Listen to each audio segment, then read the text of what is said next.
Assalamualaikum dan salam keluarga Malaysia. Berita pagi Sarawak edisi Sabtu 16 Julai bersama saya Muhammad Aziz Rahim. Kementerian Perdagangan Dalam Negeri dan Hal Ehwal Pengguna KPDN HEP menyambut baik bantuan agensi polis Sarawak dalam memastikan barangan kawalan atau bersubsidi tidak disalahgunakan. Menterinya Datuk Seri Alexander Nantalinggi berkata kerjasama dengan agensi polis Sarawak penting terutamanya dalam mempertingkatkan kawalan di sempadan negeri ini. Saya mengalu-alukanlah kenyataan daripada Komisioner Polis Sarawak baru-baru ini menyatakan mereka bersedia bila-bila masa saja membantu KPDN HEP Sarawak ini sebab kita punya sempadan begitu panjang dan luas untuk dipantau. Beliau berkata demikian selepas menjadi tetamu rakaman program YFM Iban Randau Pemansang di studio RTM Kuching. Menurut beliau yang juga pasukan khas jihad tangani inflasi, setakat ini KPDN HEP mempunyai 2,200 anggota penguatkuasa di seluruh negara dengan 72 pusat arahan penguatkuasaan.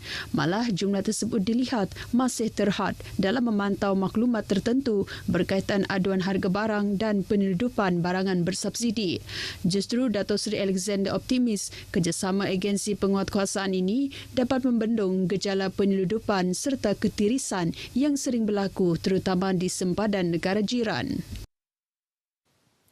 Sementara itu, penetapan harga siling ayam yang berbeza mengikut kawasan di Sarawak disebabkan pelbagai faktor. Menteri Perdagangan Dalam Negeri dan Hal Ehwal Pengguna, Datuk Seri Alexander Nantalinggi mendedahkan antara faktor yang diambil kira termasuk kos pengangkutan dan lokasi ladang ayam. Katanya, walaupun kerajaan ingin menyelaraskan harga siling ayam tersebut, tetapi mempunyai kekangan dari segi keluasan negeri ini. Tidak dapat diselaraskan satu harga 1 kilo di seluruh Sarawak. Kita ambil kira dari segi kos logistik. Misalnya DKP, mengapa DKP tinggi daripada 1 kilogram ayam standard ini mahal daripada harga 1 kilogram di Kuching misalnya dan di Sibu, kerana logistik kapit agak jauh. Begitu juga kalau diambil kira mengapa di Belagar, mengapa di Lawas, di Limbang jauh tinggi daripada di Sibu. Ladang ayam ini dia tidak ada di sana, ya. Jadi bekalan tidak mencukupi. Sebab itu mesti diambil kira kos pengangkutan dan kos logistik, ya. Ujar Datuk Seri Alexander lagi, sebelum menetapkan sesuatu harga barangan, pihaknya telah melakukan beberapa kajian dengan teliti agar tidak membebankan ekonomi keluarga Malaysia. Mengulas lanjut, beliau memberitahu bahawa keputusan tersebut juga mengambil kira kos yang ditanggung oleh penternak dan peniaga dalam mengeluarkan jumlah bekalan ayam yang berterusan kepada pengguna. Datuk Seri Alexander berkata demikian kepada pemberita RTM selepas menjadi tetamu pada rakaman program YFM Iban Randau Pemansang di studio RTM Kuching. Pada 30 Jun lepas, KPDN HEP telah menetapkan harga runcit ayam standard di Sarawak iaitu RM9.80 sehingga RM12.90 sekilogram berkuat kuasa pada 1 Julai hingga 31 Ogos depan. Bantuan Geran Projek Kecil Luar Bandar MRP perlu dimanfaat sebaik-baiknya. Menteri Permodenan Pertanian dan Pembangunan Wilayah Datuk Seri Dr. Stephen Rundi Utom memaklumkan ia termasuk geran untuk program keusahawanan dan pertanian terutama di Rumah Panjang. Datuk Seri Dr. Stephen yang juga Ahli Dewan Undangan Negeri Kemenang berkata penerima MRP hendaklah kreatif dalam usaha meningkatkan pendapatan para petani dan nelayan. Mencari cara baru, teknologi baru, bagaimana mereka dapat menjalankan aktiviti pertanian cara baru. Aktiviti ini pertanian cara baru adalah menggunakan teknologi yang baru iaitu cara moden, cara menggunakan precision farming, menggunakan fertigation, mencari dan melakukan sesuatu yang marketable, yang ada demand, market demand yang baik dan sebagainya. Beliau menyatakan demikian pada majlis penyerahan geran MRP kepada 20 penerima pelbagai agensi di Bintulu. Penerima-penerima terdiri daripada Jawatan Kuasa Kemajuan dan Keselamatan Kampung Kawasan Dun Kemenah, Biro Wanita, Kelab serta Persatuan Ibu Bapa dan Guru. Sementara itu, dalam majlis berasingan, Menteri Permodenan Pertanian dan Pembangunan Wilayah, Datuk Seri Dr. Stephen Rundi Utom memberitahu Persatuan Veteran Angkatan Tentera Malaysia PVATM Negeri Sarawak sentiasa memberi perhatian kepada ahli-ahli yang kurang bernasib baik dan memerlukan bantuan. Ujar beliau, jasa dan pengorbanan warga veteran ATM sememangnya sentiasa dihargai dan dikenang oleh semua masyarakat. Berarti dalam kehidupan kita, saya sudah pasti disiplin Angkatan Tentera ini akan sentiasa menyala di dalam kehidupan sehari-hari. Walaupun tuan-tuan dan puan-puan tidak lagi berhemat dengan membawa senjata. Senjata yang ada pada tuan-tuan dan puan hari ini adalah senjata hati yang ikhlas.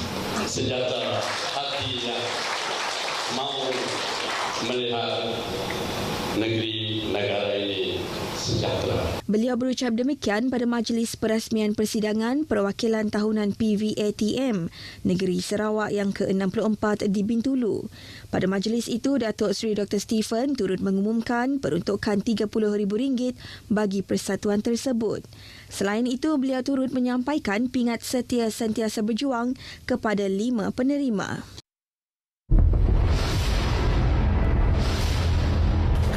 Kehangatan makin terasa. Siapakah yang bakal menjadi juara? Malam Anugerah Carta Lagu Bidaya SCLB edisi ke-8. Sama-sama kita nantikan 16 Julai ini jam 8 malam bertempat di Auditorium P. Ramlee RTM Kuching. 10 finalis solo dan 2 berkumpulan bakal berentak. Anugerah Carta Lagu Bidaya edisi ke-8. Evolusi industri muzik bidaya.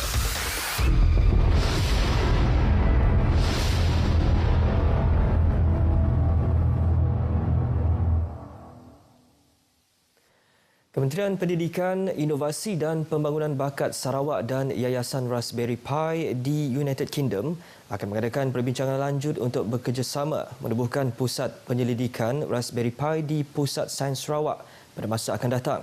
Menerusi kenyataan media kementerian itu, ia sebahagian daripada perancangan dan strategi dalam mewujudkan perkongsian penyelidikan dan pembangunan bakat antara Pusat Penyakit Berjangkit Sarawak SIDC. Ia merupakan hasil pertemuan yang diketuai Menteri Pendidikan, Inovasi dan Pembangunan Bakat Sarawak, Datuk Roland Sagahwiin baru-baru ini yang mengetuai delegasi dalam lawatan kerja ke United Kingdom untuk bertemu dengan beberapa pertubuhan pendidikan dan penyelidikan. Delegasi itu juga bertemu dengan pasukan dari Imperial College London untuk membincangkan bidang penyakit berjangkit, terutamanya dalam pengawasan penyakit, analisis data, diagnosis molekul dan pembangunan terapeutik. Sementara itu, kerjasama juga dibuat bersama yayasan dalam menjalankan program dan aktiviti yang bersesuaian dengan sasaran pelajar dan guru di Sarawak. Selain itu, Kementerian dan Muzium Sains di London juga bersetuju bekerjasama pengisian untuk pameran, kandungan dan program di Pusat Sains Sarawak yang akan datang sebagai tambahan kepada program pembangunan profesional berterusan Muzium Sains untuk guru sains, teknologi, kejuruteraan dan matematik dan komunikator. Kerajaan negeri akan mengkaji untuk menggunakan saluran klinik kesihatan bagi membekalkan kit ujian kendiri COVID-19 di kawasan luar bandar. Menurut Timbalan Menteri Kesihatan Awam, Perumahan dan Kerajaan Tempatan, Michael Tiang, usaha itu adalah bagi menggantikan kawasan yang tidak mempunyai kedai farmasi swasta. Ujar Michael lagi, melalui kaedah itu, ia akan memudahkan penduduk di kawasan luar bandar untuk mendapatkan bekalan kit ujian kendiri tanpa perlu pergi ke pusat bandar.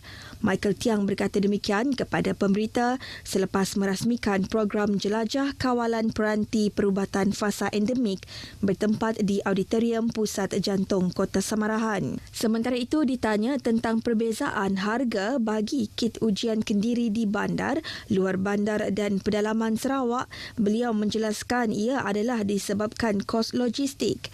Oleh yang demikian, Jawatankuasa Kesihatan Awam akan membincangkan isu tersebut bagi mencari mekanisme terbaik dalam memastikan penduduk di luar bandar dan pedalaman Sarawak mempunyai akses yang sama kepada kit ujian kendiri tanpa didiskriminasi oleh kos yang tinggi.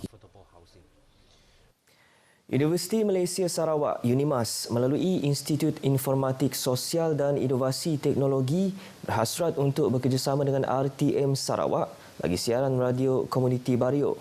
Pengarah institut berkenaan, Profesor Dr. Narayanan Kulatu Ramayer berkata, ke arah itu pihaknya merancang untuk menandatangani memorandum persefahaman bagi membolehkan usaha tersebut direalisasikan. Melalui kerjasama sedemikian, beliau memberitahu pihaknya boleh menggunakan kepakaran yang dimiliki RTM termasuk dari segi perkongsian maklumat dan berita penting, fasiliti serta latihan oleh juruhebah berpengalaman RTM kepada sukarelawan untuk mengendalikan siaran radio tersebut. Profesor Dr. Narayan menambah antara objektif kepada usaha sama yang dirancang itu adalah untuk memastikan penduduk tempatan tidak ketinggalan menerima maklumat semasa dan berita penting dari kerajaan memandangkan kebanyakan kawasan tidak dapat menerima siaran radio, televisyen mahupun internet. Beliau bercakap kepada RTM selepas mengetuai rombongan mengadakan kunjungan hormat ke atas pengarah penyiaran negeri Sarawak, Nasrul Hakim Muhammad Noh di RTM Kuching. Projek Radio Komuniti Bario telah dilancarkan pada tahun 2011 dan ketika ini bersiaran melalui frekuensi 94.0 MHz berdasarkan kesesuaian masa sukarelawan. Baik, sekian berita pagi Sarawak edisi Sabtu 16 Julai. Saudara, pastikan anda terus mematuhi SOP yang ditetapkan untuk mengelak jangkitan COVID-19. Saya Muhammad Aziz Rahim. Salam keluarga Malaysia dan jumpa lagi.